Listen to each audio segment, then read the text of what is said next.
You're listening to the Scaling Culture Podcast, where we sit down with thought leaders who share their experiences building incredible workplace cultures.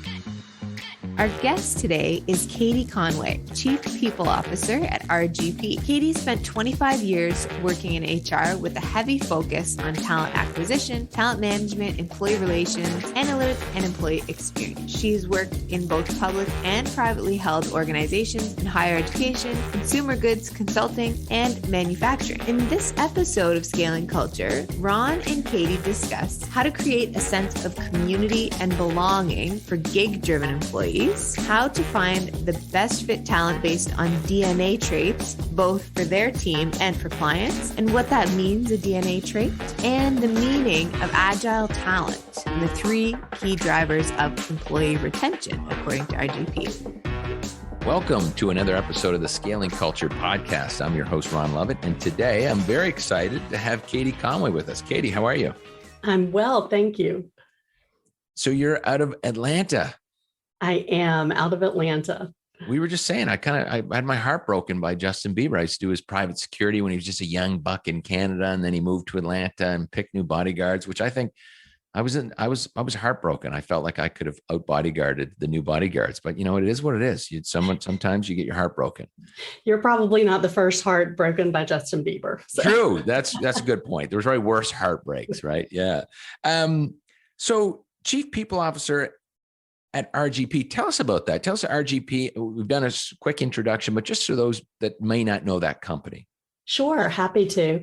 So RGP is a next-gen human capital firm that we help clients match the right professional talent needed to tackle their change and transformation initiatives.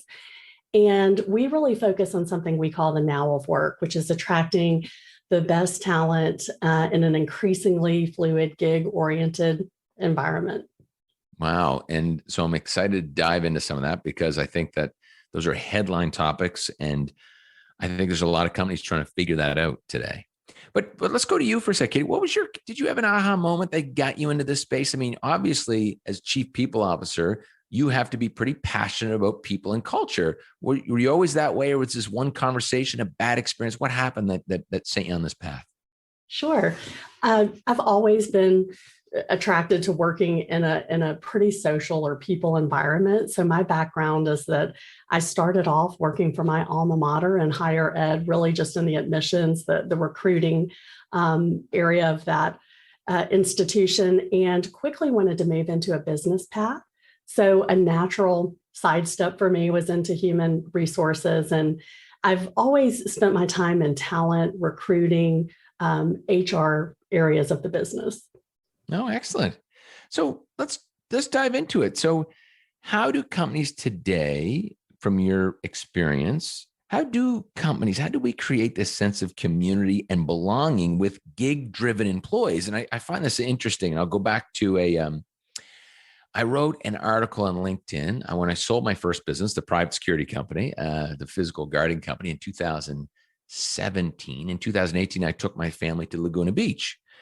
And we were down there, and we didn't have Uber. We literally just got Uber where I am in Halifax, Nova Scotia, in the last 6 months or something like that. So back then there was no Uber. We had taxis, and so we're down there. They have Uber, and I don't see any taxis anymore. So I was like, wow, that's really decimated the taxi industry. That was one kind of interesting observation. But I saw a lot of Uber drivers that had Lyft and Uber, and so I would ask Uber drivers, like, tell me about this. You know, why are you driving for Uber and Lyft? And most of the responses back then in 2018 were Uber has the majority of the calls. They get the calls. And I said, well, if they get the calls, I would interrupt and say, well, why Lyft then? They said, well, because Lyft allows us to get tips and Lyft allows us to talk to a human being. And so we like Lyft better. Lyft had done a better job of creating community with them. Uber, and I talked about this in saying in the article was, don't forget all the stakeholders. I think Uber missed the mark back then. I think the business has, evolved, but in that moment, they missed one key stakeholder, which was the driver. They really focused on the customer, and Lyft seemed to see an opportunity in the lack of community with gig workers. And I'm curious because there's so much of this now. And we had the director of HR on from Instacart. And I asked the question, they said, we haven't figured it out yet. Maybe they should be a customer of yours because I'm curious as we go down this path. But how do you take your values and implement them, not just your core values, your culture to gig workers and screen and onboard, and because they're gig workers. So this is fascinating and great topic to discuss. So over to you. How do we do it? Because there's so much of it. There's so much of it. I mean, it's interesting, Ron, in 2020, 35% of the US workforce did some portion of gig work.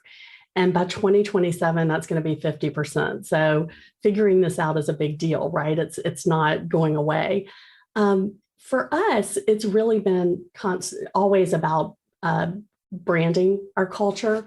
So, with this attraction of people wanting to work with a little bit more autonomy, flexibility, control over who they work for, when they work for them, what they're doing, the next equation, the first generation of that, in my opinion, was really offering that ability, that autonomy, flexibility, control. The next iteration of that, as more people migrate to that, particularly high-skilled workers, is why us? Why this company, right? And so it goes back to the branding of culture. What do you have to offer? What differentiates you in the marketplace that's going to attract people? And I'll say for RGP, what we've really tried to put in place, we are fortunate in that we've had a very unique and special culture since our inception. But our guiding star right now, I'm a big fan of Josh Berson's work, is really this concept of the irresistible organization. And so thinking about that in the construct of culture is, how do you create meaningful work, hands-on management, a productive environment, growth opportunity, trust in leadership, and health and well-being? If you can bring some of that in, it typically starts to weave into a fabric of a place that people want to be. He's coined that the irresistible organization. So that's something. But how do you do that with a gig worker? That's a lot harder, right? If you work for my company, if you work for Vita Living and you're employed and you have all our benefits, but the gig thing gets a little different, right? That's what you're referring to, gig workers. So someone who is doing the like Uber driver and skip the dishes and these types of things. Like, how do you cross over, and like, what's the first step in that? Because I think most still see that as, hey, we're hands off, even though you're representing our brand as Uber. You're accountable for these things and that's it. I don't know if they're incorporated into the company culture today. I feel like it's a messy opportunity. Right. I think you're right. I think there is a real opportunity. And your Uber Lyft example is a good one. How do you create community among those workers? And what we are really thinking about is inclusion, connectivity among people, creating opportunities for them to engage with each other, talk with us and have us listen to what's meaningful. And then we're helping translate that to our clients. So RGP works at a little bit different intersection with gig-oriented professionals, meaning we employ them. So they are our W-2 employers. However, these consultants get to opt in to the opportunities that we offer them. So that's where that flexibility around kind of that gig orientation comes in. And so, but sorry, I just want to, sorry, Katy, just quickly opt into, I'm going to think when you say that, I think of, okay, you have these neat company things that I can opt into. There's this learning development thing. There's these different things, but I can't opt into your culture. That's got to be, I need to be accountable for that. How do you go the other way with like our values are X Sure. So we have a pretty distinct culture that says we're a very human first culture. We want to listen to our people, what's important to them. I'll give you an example. One of the things that's important to the type of employee that RGP is recruiting is professional development. So making sure we're consistently investing in the expansion of their skill set, upskilling, reskilling, et cetera. So we've got a strong program around that. That attracts a lot of the talent that we're looking for here. Once here, and people are engaging in that, where they opt in additionally is that each time there's an opportunity for them to go and serve a client, they are leaning into that opportunity. They can say, that's not the engagement I want to work on, or it is. So it's almost like a gig orientation within the company. Right. Yeah, got it. No, I understand. So yeah, because you want to ensure an alignment anyway. And, I know we're going to talk about DNA traits because I feel like that's a protective mechanism, even though it's also can be quite subjective, not objective. And, when I had our guard company, I guess in some form we had gig workers. We would hire 380 staff to do security for a Rolling Stones show. And then they were done. It's a 12-hour shift, or a concert festival or right across the country, and what we would try to do is, I think this is, potentially what you're talking about on DNA traits. We would say, what is the key DNA trait that we're looking for? And we would start with the outcome in mind. And in this case, the outcome was great customer service. So if you work 2 hours or 24 hours or 40 hours a week, we want to provide great customer service to our customers. And so the DNA trait that we were looking for was empathy. And so we actually started our job application to do our best to screen for empathy. And if you weren't empathetic, you scored low, it was over because you just didn't hit the metrics. Is that what you guys are doing on the DNA side? Walk me through that. Sure. Great question. So we're really starting with the end in mind. And we think about it this way. There's two primary constituents that we want to make sure we're serving. Our clients, the people that engage us to serve as a conduit to the right talent to drive their change and transformation, and the consultants who are performing that work. And so for us, that's kind of the starting place. And I think similar to the example you just used, empathy is a big piece of that.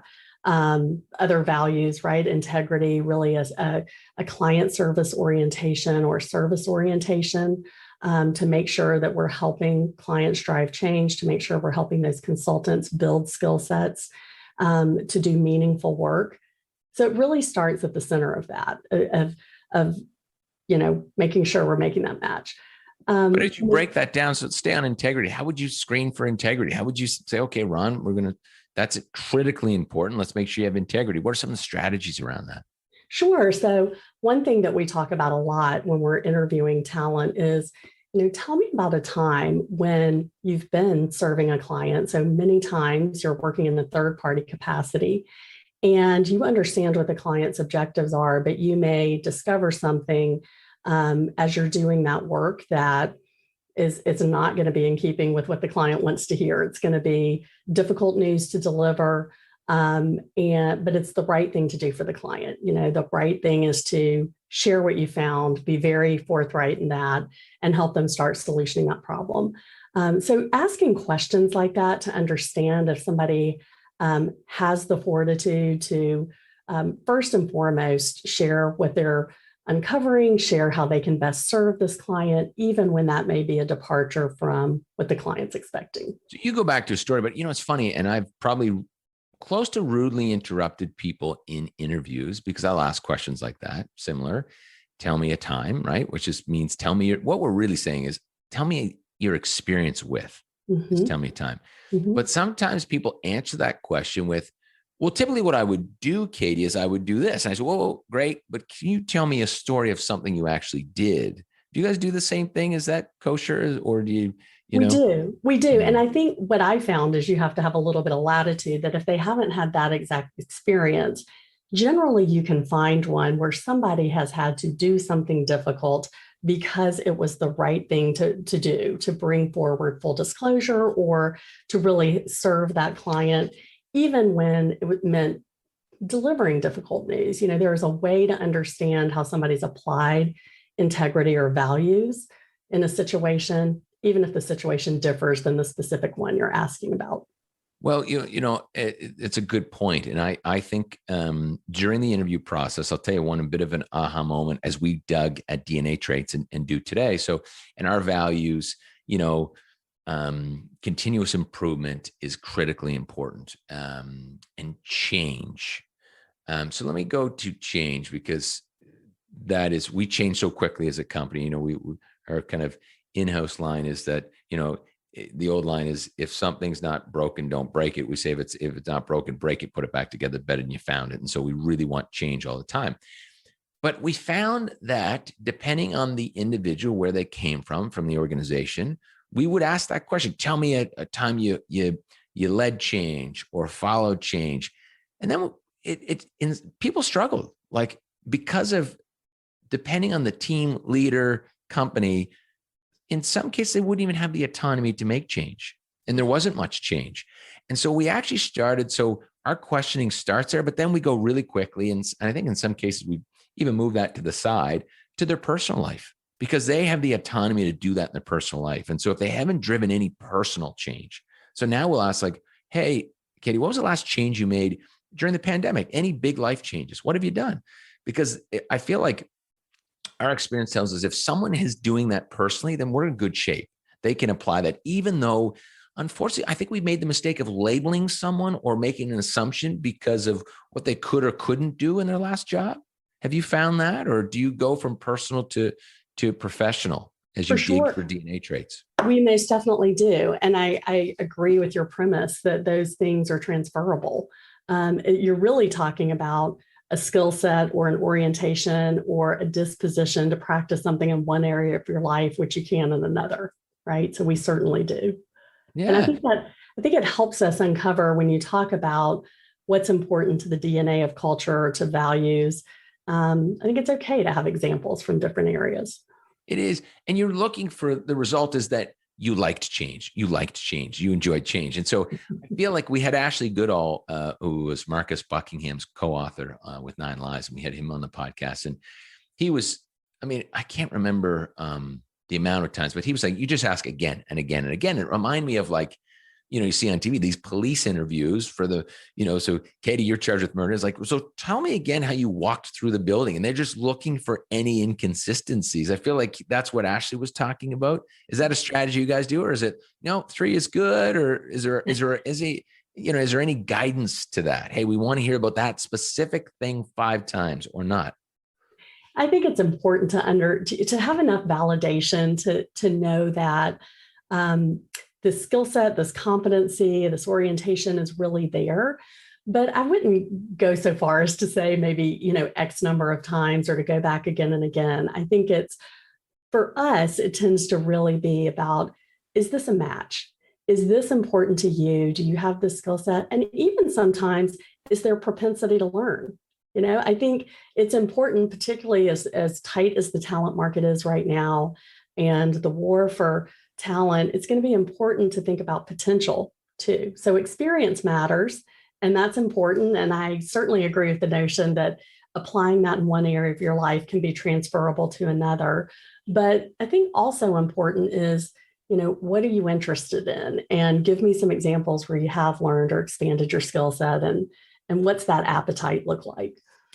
And so when you talk about agile talent, are you referring to someone because the world's changing so quickly? So someone who can agile shift through change, or what does that mean to you, agile talent? Yeah. Typically, when I refer to agile talent, it really means what some people might call supplemental to their workforce. So it could be a contingent part of the workforce. It could be talent on demand, expertise on demand. It's really, how do you match talent regardless of the exact capacity they're working in, a full-time equivalent, a full-time employee, a third-party consultant? How do you bring talent in, kind of that expertise on demand at the moment that you need it? Right. Yeah. Interesting. And so how are you guys doing that? Where's the bench of talent coming from? Because at the moment you need it, right? And so that means that we don't need it today, but we might need some tomorrow. Where do you build that? Yeah. Well, for us, we start with the end in mind of what our clients need. So we're talking to our clients often. We're looking at a lot of labor trends and future of work trends to understand what's being forecast in terms of skills and competency and expertise. And we're matching our workforce to that.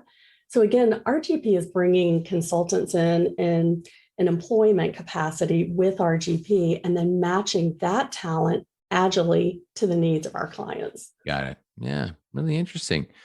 Katy, anything else that we haven't discussed that you think would be important for the listeners in this topic today that's hot off the press for you, or things you guys are thinking about, or strategies you're implementing that you think that would be beneficial to listeners? Sure. I think part of it may just be thinking about, what's important to labor right now, just given the current state of the market. And I think in light of this great resignation that's being talked about everywhere, it's interesting to for me anyway, to see some of the research about who's really driving that phenomenon. And there's some new research coming out on that, which is interesting. And most importantly, what are some of the retention drivers for people as it relates to culture? And one of the things that I've recently seen is that the three big retention drivers tend to be a sense of purpose in work, a human first culture, and the ability to grow and develop, opportunities to grow and develop are far and above three of the biggest drivers for retention over compensation and other factors that are the pieces that are getting emphasized most heavily in headlines. Right. It's kind of interesting to think about. Well, Katy, look, thanks so much. I've really enjoyed this discussion. I've learned a bunch. I've got 2 pages of notes, so thank you very much. And I hope we see you again on the show. Sounds great. Thank you so much, Ron. I'm very excited to share our Scaling Culture Masterclass is coming out this December. This is the full cycle playbook that Ron wished he had 15 years ago. The masterclass will cover best practices you can implement immediately. Each step in the framework is tangible, actionable, and has relatable stories, exercises, and leadership tips, some right from these very podcast interviews. To join the waiting list, please go to scalingculture.org.